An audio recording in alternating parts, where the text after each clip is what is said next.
Alright, this is Never Chained, where we are confined by nothing and limitless beyond measure. Today we got a nice little interview for y'all. We got my brother Vaughn co-hosting, and we got our brother June Dasource. You know what I'm saying? This is a well brother in the car rental industry. You know what I'm saying? He got his business through credit. You know what I'm saying? And he been working ever since. He went from how much you go from 600 all the way to an 800 credit score, man. 80 to it. You know what I'm saying? He knocked off student loans. He knocked off everything. We'll get into his story soon. You know what I'm saying? Yes, sir. Yes, sir.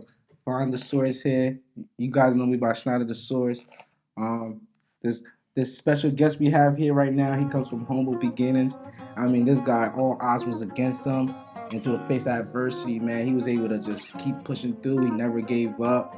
And in the face of adversity, he just stayed positive. And he, obviously everyone go through things, but he was always positive about whatever he was going through and said, I'm gonna be in a better place. It may not, where I'm at right now is tough, but I'm gonna get there. And so I salute this special guest I have right here, and I'm gonna let him introduce himself. And he goes by the name June. How you doing today, June? I appreciate the warm welcome, fellas. Hi, how you guys doing today? My name is June Dasource, and as the fellas were saying, I came through a lot of trials and tribulations to make it to where I am today. CEO of Red Gut Enterprise, co-founder of the Source Enterprise, my brother here, Vaughn Schneider, and my twin brother, June Dasource. And now, here we are to talk to you guys about how exactly I got here. So I'm excited to share my story and share some game with you guys. Yeah, most definitely. Yeah. So give us a little bit about yourself, a quick introduction. Let the people know who you are, what you about. Talk to them. All right, so I come from small city, Orange, New Jersey, and like they were saying, I started off with a 480 credit score, real low, because I wasn't really knowledgeable when it came to finance. I didn't have the guidance that others had to teach me about credit and how to leverage other people's money. So now, going on with life, I went from working in the retail stores to working as a bartender in the restaurant industry to now being my own CEO after applying the knowledge to myself to learn about financial literacy and apply some credit knowledge into myself. So after I went and learned about credit and finance, I went to tackle my credit report personally. After tackling my credit report, it took about a good 2-3 years for me to really get done getting my score up to an 806 through gaining this knowledge. That's when I started venturing out to what I can possibly do with my credit score. Yo, I know you guys are seeing a pattern here. Knowledge is key, man. My man said that he had to invest in himself. He had to find the knowledge and educate himself to be able to get to where he is, man. That's powerful stuff, man. Any insight you have to that? Yeah. I want to know how hard or difficult was it to remove those student loans and derogatory marks? It was pretty difficult. Well, I wouldn't say difficult. Tedious is the word. Tedious is long, but easy. So it took some time through research. You just really have to know exactly what you're doing and exactly what you're disputing in order to get the credit bureaus to act in your favor. Because everything is done legally and through the laws, the consumer laws. The credit bureaus are there to work for you. So whatever you want reporting in your credit profile is entirely up to you. Mm-hmm. So how do you start your entrepreneur journey? Like, what got you to start? What sparked that enlightenment in you? That's a really tough question. So after getting my credit fixed and taken care of, I then learned how to leverage it. Whilst leveraging my credit, I was able to rent vehicles at discounted to nothing rates, paid little to nothing for these car rentals, Airbnbs, hotels, and plane tickets. So I'm catching flights for zero down, catching flights with no money out of pocket. So I'm going to these places and booking these cars and renting cars from people, nice cars. And I'm driving these cars for the first time because I didn't have this power, this leverage to do so. So, for example, my first trip I took out to Las Vegas, I think that was around 2021. 2021, I flew to Las Vegas. While I was out there, I rented out this Maserati Ghibli. It was a 2016, red interior, really nice car, and it just kept dinging to me of the red guts, and I just loved it. The red interior, I just kept saying, oh, the red guts, this is ridiculous. And that's what everybody else said when they saw the car. So when it was time to return the car, I was just paid for brain while she was driving me to the airport. It was a nice gesture that she offered me. She would take me to the airport, and I thought that was very nice of her. So as I'm asking her how this business ran, and she told me it was something that she started through an app called Turo, which allows peer-to-peer service, so you can actually rent someone else's car directly from that person. So now through Turo, she was able to pay off the vehicle while driving it for free. So she would make money off of this app to be able to pay for the vehicle and drive it for free. Yeah. So after she explained the whole process to me with that car, that's when all the plays started dinging in my head. What if I had multiple vehicles and had on that app to drive for free? Because of course nobody wants to spend money out of pocket. And of course everybody likes a nice car. I'm in a Maserati. You're telling me that you drove this for free? Yeah. I want a whole bunch of cars for free. And that's what started my journey into looking into the car rental space. But you do private rentals, not Turo.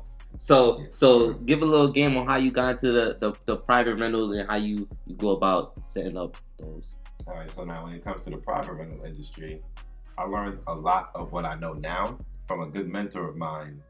His name's CEO Matty J. Shout out to CEO Matty J. Yeah. All the plays that I know today when it comes to the car rental space. He really broke it down for me step by step, which caused me to start my own mentorship. All right, so we're back. So now CEO Matty J. When it came to CEO Matty J teaching me the car rental game, he didn't teach me exactly what you needed to do to move on to the private rental side because that play didn't come out yet. That play came about after I ran for a good 6-7 months off the plays that Matty J gave us. Mm-hmm. So now I'm able to run privately because of the commercial insurance that I was provided. CEO Matty J didn't have this commercial insurance at the time. You was only allowed to run privately if said person has insurance. But with this commercial insurance, this person doesn't have to have insurance in order for you to provide them with insurance. You can provide them with insurance as long as their credential is correct. And in order to get this commercial insurance, you don't need to have the vehicle under your business name. It doesn't need to be under your personal name. All you need to do is have a properly staged LLC and the EIN number, and to have a properly staged business banking account to go along with all of your earnings in order for them to insure you. Yeah, that's beautiful, man. Now I'm able to teach all of this privately to all of my mentees because of all the hard work that I went through personally. Right, yo, man. Look, starting anything new is always difficult, and in the beginning, it's the toughest time because everything is new to you. And I want to follow up with that by saying, before you decided to take this on and became, the rental CEO of Red Gun Enterprise, were there any fear or difficulties or struggles that happened to you that you want to share about getting started? Yeah, actually, when getting started, it was really difficult for me to properly run the vehicles with no money to actually invest into the business.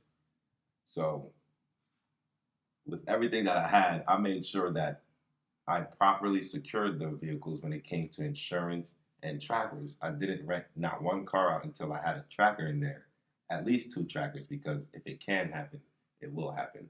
That's something that I was taught from a while back with one of my mentors.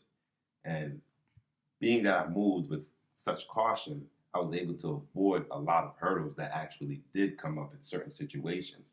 So now the hardest part with that being is coming up with that money financially. The hardest part is not going against your discipline, knowing not all money is good money. You can't be driven towards money. People are always going to want to rent these cars, but you can't rent, you just can't give your keys out to somebody without knowing that your vehicle will be safe. There's certain background checks that needs to be done, and I didn't know this until I came across certain situations that required it. Ooh, Yeah. drama. Look, man, you dropping jewels on these people, man. I love it, man. I mean, listen, talk to us, bro. What's your why, bro? What motivates you? I know you spoke about discipline, which is the art of self-control, and we touched up on discipline too, man. But what's your why, man? Why are you so motivated to keep going? So, being me, someone who used to rent cars a lot from other people, just to have that experience of being in such a luxury vehicle, a sports vehicle, or something nice for the day without having any ties to it, it felt good. I was capable of driving such a nice car because of somebody else giving me that opportunity.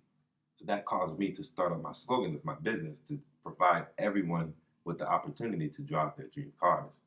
So coming from where I came from, it took me a while to get my license restored. My license was suspended before I went on my credit journey. That's another conversation to have. So I finally got my license restored to actually be able to rent cars. And coming from somebody who wasn't able to rent a vehicle from the past, I understand how it can feel to actually have the opportunity to do so. Yeah. So a lot of people who can't get insurance because of things that happened in the past, everybody makes mistakes.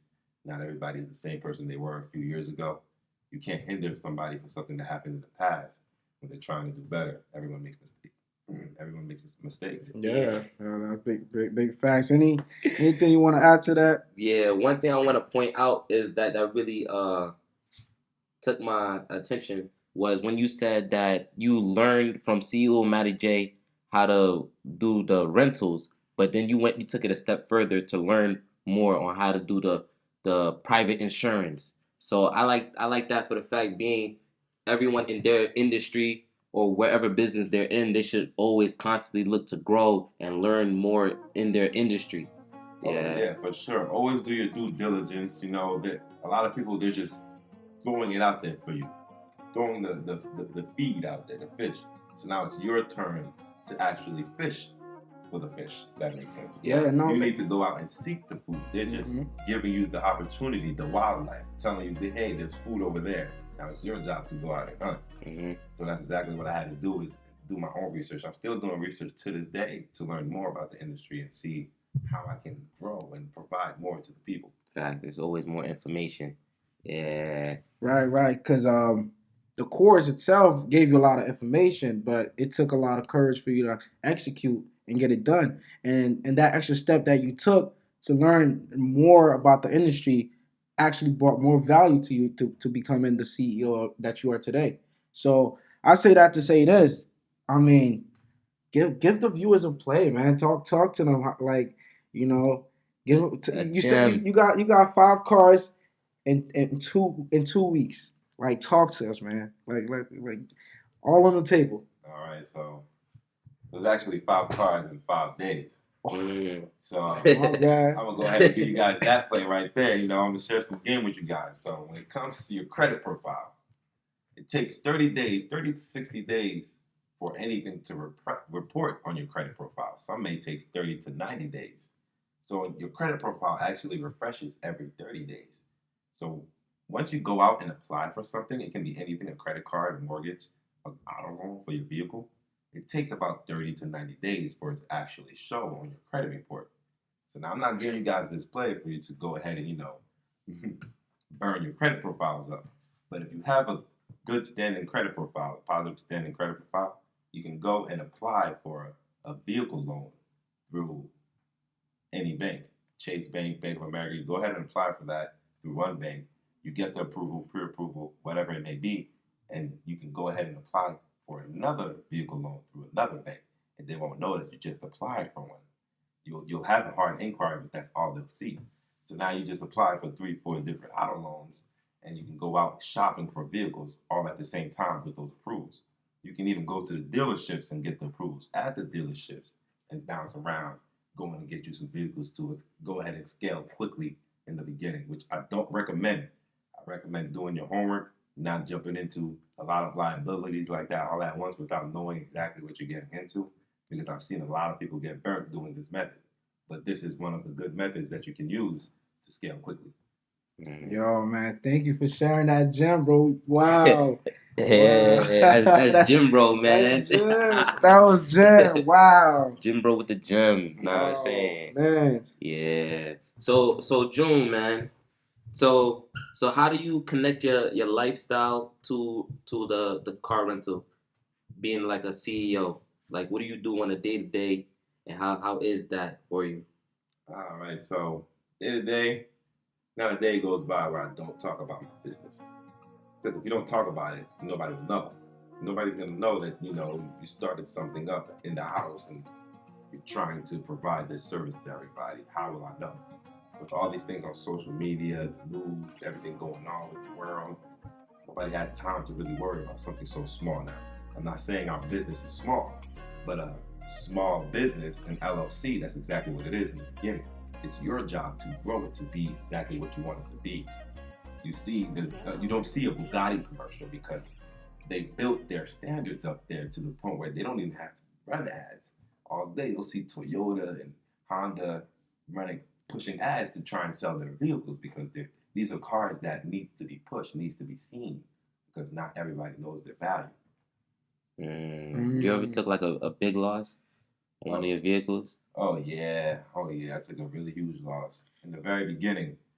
I had a Maserati Ghibli. I had the exact same Maserati with the white interior, white with red interior, red guts. Same 2016 that I drove in Las Vegas. I said, I'm gonna get me one. So another thing is all 5 of the vehicles, it was a Corvette Stingray 2016, Maserati Ghibli 2016, BMW 2018, a Chrysler 2019, and a Kia Stinger 2018. All 5 of those vehicles I once rented before to drive out myself. So I made it a thing of myself. I wanted to get every single car that I once rented to run on my own fleet. And that's exactly what I did. Before I got the car for myself, I rented it out to make sure I wanted it. Yeah. Wow, You know, man. you got to manifest these things. You have to speak on it.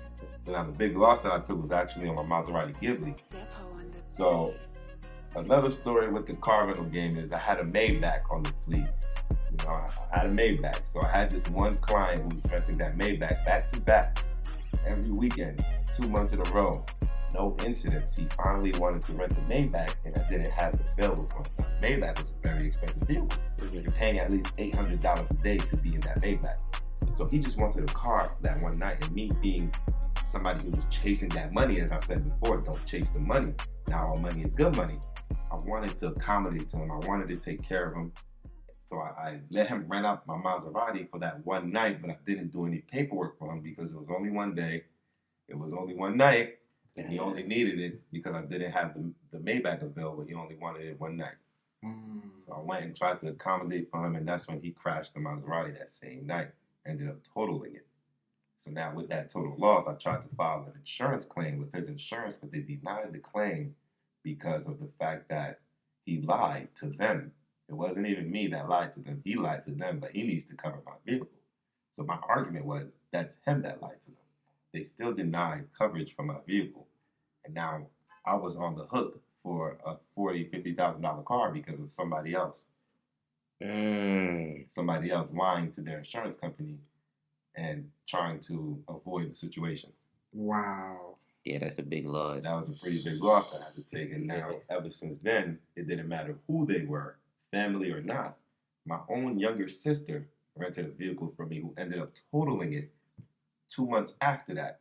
And I didn't care if she needed it for a day or two. She only needed it for 3 days. And I still wrote an agreement, a rental agreement, claiming that, hey, you're taking this vehicle from me. You signed it on this day, on that day. This is what's going to happen. And that's all the insurance company needs is paperwork showing that this went down. Mm-hmm. And because of that, I was able to have that car fully covered. Yeah. Yeah, that's an important key. And you learning from that experience, man. But look, that's a nice experience to tell for your mentees, you know what I'm saying, when you do your courses. And that law is going to make you better, man, for sure. Oh, yeah. I already have. I never took another loss like that after that Damn, situation. 40, 50, damn. Yeah. Yeah, so I know you grow this business to well over 6 figures now, and you're doing great. Things are looking up for you. So what's next? What's next for you? Next, honestly, in the beginning, I wanted to scale this business up and franchise it. But after going through many ventures in this business and meeting a whole bunch of different people who do a lot of different things, I'm opening up my mind. I'm actually learning a lot more when it comes to real estate, having to dibble and dabble in all these different industries with my brothers, with trucking and the Airbnb. I want to invest my money in those areas as well. Really, it's just generational wealth. I want to have income streams coming in from many different angles, so it doesn't matter what happens here. I'm gonna always be good over here. Yeah. Great response. Generational wealth, guys. My man is looking to invest about 6 to 7 income streams Look, man, that's beautiful, man. So what is generational wealth to you? Generational wealth is wealth that'll be talked about, not really talked about, but people can benefit from it years from now, even while I'm gone. Mm-hmm. Me being able to start something for my grandkids, with them knowing that I worked hard to put them where they are right now. Yeah. Right. Give them something to work for, give them something to drive for, knowing that I didn't give up for them. Mm-hmm. Yo, that's powerful. I'm surprised you didn't say that for your why when I asked you what's your why. That is, I felt chills just hearing that. Yo, he sounds surprised. Yeah, generational wealth. Great question, by the way. Yeah. So what's some advice you would give to someone wanting to start their entrepreneur journey or even start the car rental journey? Research. Research. See, I was doing a lot of research in the beginning. I was in my bed, I was reading books, I was watching a whole bunch of podcasts and mentorships. I was paying for mentorships. A lot of money did go to the drain, and I learned a lot of the same information that I was learning from other people. But at the same time, I was gaining a lot more information from their experiences too. So it wasn't money wasted all the way. But you're going to get to those brick walls where you think you're not learning any more than you should. But there's always something to learn. If you don't feel comfortable jumping into the industry just yet, you should always do your research. Don't jump into the industry until you know for sure, I'm ready to do this. I'm ready for every hurdle that's going to come my way. Of course, you're going to have that confidence. But like I said, if it can happen, it will happen. So you need to always talk to people and always do your research to see exactly what can happen, what's the worst that can happen, just so you can be prepared for it. Yeah, and everybody's not gonna execute the same. Nobody's not gonna execute the same. Someone gonna need a little bit of info, a little bit of research, and they will be bullish, confidence going crazy, and the others will need like 6 months, a year, just planning, researching before they can execute. And the team is really good to have. A lot of these things I wouldn't have been able to do on my own, and I really do have a solid team, a good mental support behind me as well. Yo, so y'all hear it, man. Research, plan, execute. Yeah. And check your circle, right? You know what I mean? Audit your circle. So my man got a good system. And I want to touch up on one of the things you said too about the generational wealth. And I know you gave us a snippet of what you really want, but how far you want to take this real estate? Because I know there's a different angle you could get into the rent, Airbnb. You could get properties. We can get buildings. So I want to get your thoughts on some of the research you did with real estate and how you want to get into it. The real estate, I want to start by creating an income stream. Because these houses, one thing about the houses, everybody needs somewhere to live, just like everybody needs something to drive, transportation. Yeah. So my car stay booked out, so I know a house gonna stay booked out too. Facts. I'm gonna start rental properties so I keep that income stream consistent, building assets at the same time. And we'll get into flipping the houses, for big jumps. Yeah. And you just get into buildings and just having your name on property, actually owning property instead of renting the property. Mm-hmm. That's really what I want to get to, having my name on land. Yeah. Name on land. We're passing down land now. We're not passing down houses. Yeah. They can take your house, but they can't take your land. They can't take your lane. So my boy talking acres down. Football field. Football field. Facts. Yeah, man. Yo, let's go. All right, guys. Tell the people where to find you, June. Where can they get a hold of you if they want more information? All right, you guys can find me on Instagram and Facebook at June_Dasource. Type in Junius Lewis, you'll find me as well. LOUIS. I'm the only Junius out here, I believe. So yeah, you'll be able to find me on social media real easy. If you want, you can Google Red Dot Rentals. Once you Google Red Dot Rentals, on the first page, the only person you're gonna see. It's not gonna be hard to find me, guys. Yeah. And if you want to rent from him, he got the BMW, you got the Alpha, you know what I'm saying? What else you got? You got the Camry, he got the Hyundai Elantra, he got the Sonata, he got the, just name it, you know what I'm saying? Yeah. Are you ready for y'all? Yeah. Belly Bentayga, come on, get with us. You can get into something nice. You know what I'm saying? This is Never Chained. Hope you enjoyed the podcast. We'll be back. You know what I'm saying? Stay tuned. God bless. God Yeah. bless. God bless. Yo, that's lit. Yo.